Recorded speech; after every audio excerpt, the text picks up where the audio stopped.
भाई साहब जो कल दिल्ली और लखनऊ का मैच था वो पूरा सिनेमेटिक मैच था भाई साहब। क्या सिनेमेटिक मैच था एकदम। भाई साहब जो भी मैच देख रहा था ना वो उसको सभी के मुंह से ये निकल रहा है, प्रभु जगन्नाथम ये क्या हो गया भाई साहब। नहीं जो लखनऊ पहले तो इतनी तोड़ा फोड़ मचा के 113-14 ओवरों में जो 240-250 का टारगेट देने की कोशिश हो रही थी, वो लखनऊ की टीम 209 रनों में सिमट गई। और फिर भाई साहब जब बॉलिंग करने आती है तो बॉलिंग इतनी खतरनाक करती है कि भाई साहब सामने वाली टीम के कोई चांस ही नहीं बनते जीतने के। जब 50 पे पावर प्ले में ही 5 विकेट गिर जाती है सामने वाली टीम की, भाषा 50 रनों पे 5 विकेट गिर जाती है, उसके बाद भी कोई गुंजाइश नहीं थी भाई साहब दिल्ली की कि दिल्ली यहां से जीत सकती है। लेकिन भाई साहब तारीफ करनी पड़ेगी वहां पे स्टब की, आशुतोष शर्मा की, विपुराज की। भाई साहब जिस तरह से इन तीनों ने इनिंग को लेकर गए हैं और जो शानदार इनिंग बिल्ड करके इन्होंने मैच जिताया है ना भाई साहब, सभी के मुंह में एक ही बात ही भाई साहब, हे प्रभु जगन्नाथम ये क्या हो गया भाई साहब। नहीं दिल्ली का कोई चांस ही नहीं था भाई साहब इस मैच को जीतने का। भाई साहब वहां से दिल्ली इतना मैच निकाल के लेके गई है, निकाल के लेके और वो जीत गई भाई साहब। नहीं लखनऊ का कोई हारने का भाई साहब 1% भी चांस नहीं था। सब रिलैक्स होके बैठे थे कि भाई साहब लखनऊ तो जीत रही है। लेकिन वहां से आशुतोष शर्मा और विपुराज और स्टब ने तीनों ने एक इनिंग खेली, शानदार बिल्ड इनिंग की। उसके बावजूद लखनऊ से मैच निकाल के ले गए और लखनऊ वाले तो देखते रह गए भाई साहब। नहीं गोयका साहब तो भाई साहब पछता रहे हैं कि भाई साहब मैंने 27 करोड़ रुपए बर्बाद कर दिए। नहीं भाई साहब ऋषभ पंत को जब उसने ऑक्शन में खरीदा था ना तो इतना खुश हो रहा था कि मैं ऋषभ पंत को खरीद ले।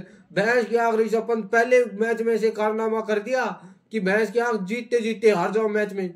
नहीं गोयका को तो दिखा दी उसने पहले ही कि दे मेरे से मत बिट जाइए, मैं गाड़ी गुडी में बैठा बुठू के कहीं चक्कर चक्कर कटवा लूंगा।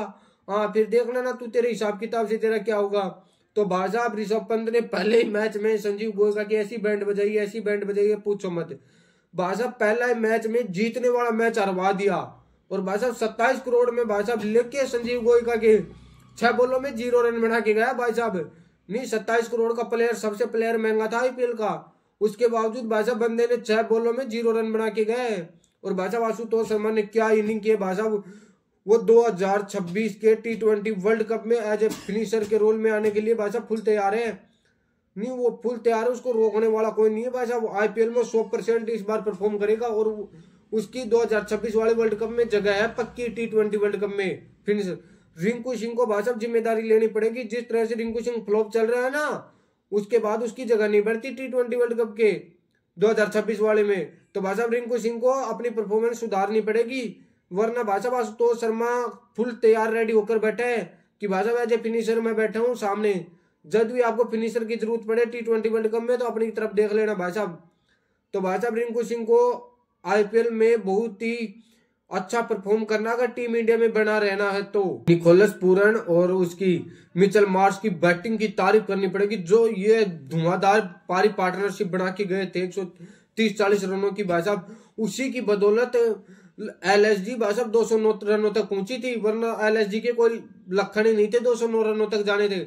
लेकिन मिचेल मार्श और वो आपके निकोलस पूरन इतनी शानदार बैटिंग करके गए थे कि भाई साहब उन्होंने एक अच्छे स्कोर पे पहुंचाया। लेकिन भाई साहब उनकी बॉलिंग बहुत ही वीक थी। शार्दुल ठाकुर ने बहुत अच्छा काम किया था, पहले ही ओवर में 2 विकेट चटका दी थी 2 रनों पे, और उसके बाद भी वो पावर प्ले में 5 ओवरों में 5 विकेट चटका के बैठे थे। उनके 50 ही रन थे 6 ओवरों में, 50 रनों पे 5 विकेट गिर गई थी उनकी। उसके बावजूद भाई साहब दिल्ली वहां से कमबैक करती और मैच जीतती है। किसी को भी संभावना नहीं थी कि भाई साहब दिल्ली यहां से मैच जीत जाएगी, लेकिन भाई साहब दिल्ली वहां से मैच जीतती है। तो भाई साहब दिल्ली को हल्के में मत लेना। और जो ये लोग कह रहे थे ना मिचेल स्टार्क बूढ़ा हो गया, इसका कुछ नहीं है भाई साहब। भाई साहब क्या शानदार बोल्ड किया था उसने उसको, निकोलस पूरन को। नहीं भाई साहब निकोलस पूरन और रुक जाता ना बहुत डेंजर साबित हो जाता आगे उस टीम के लिए। लेकिन तारीफ करनी पड़ेगी मिचेल स्टार्क की भाई साहब, जिस तरह से उसने बोल्ड किया था, क्लीन बोल्ड एकदम, इतना शानदार बोल्ड किया, ऐसे बॉल गई थी कि तीनों स्टंप एकदम उखड़ के बाहर पड़े थे भाई साहब।